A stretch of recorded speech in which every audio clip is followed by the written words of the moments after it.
विकट वट बहु कोटि कोटि न धावहि। जय राम कलर प्रताप कोसल धार कुल गंगावहि। सहित जन बार उदार अधिपति बार बार ही मोहई। कहत सन मुनि गुण कमल तोर तोर हे रघुबीर रुचिर प्रयाण प्रस्तुति जानि परम सुहावनी। अनुपमान खल पल धर परात मुनि भक्त अभिजन पावनी। एहि विधि जाई कृपा निधि उतरे सागर तीर। महाराजे भान बदन भालि कुल कवि वीर सियावर रामचंद्र की जय। पवन सुत हनुमान की जय। उमापति महादेव की जय। बोलो रे भाई सब संतन की जय। जय सियावर राम रामचंद्र की जय, पवन सुत। हनुमान की जय। કોઈ આવી રીતે જય બોલે તો કેવું? હા? જય તો કેવી હોય? આ પ્રસંગમાં જયકાર ભગવાનનો એટલા માટે કરી રહ્યા છે કારણ હવે રામચંદ્ર ભગવાન સમસ્ત વાનરોને લઈને લંકા તરફ યાત્રા આદરે છે.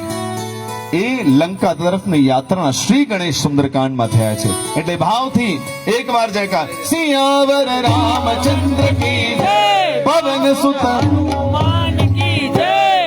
થોડું વોલ્યુમ વધારો ને, આ જયનો વોલ્યુમ થોડો વધારો.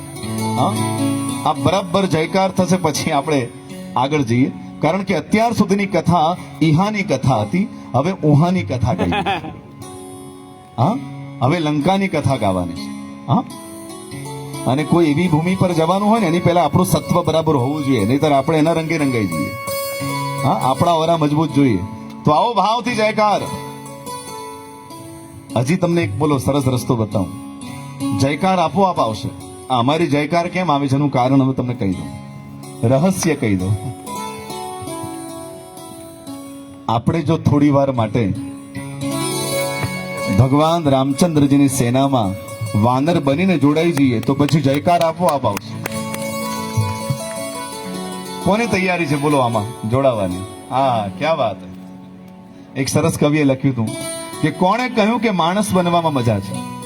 કોણે કહ્યું કે માણસ બનવામાં મજા છે? અરે અમને મળતા હોય પ્રભુ શ્રી રામ તો અમને વાનર બનવામાં મજા છે.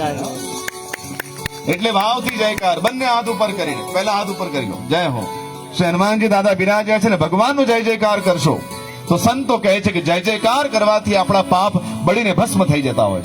સિયાવર રામચંદ્ર કી જય, પવન સુત હનુમાન કી जय, उमापति महादेव की जय, बोलो रे भाई सब संतन की जय।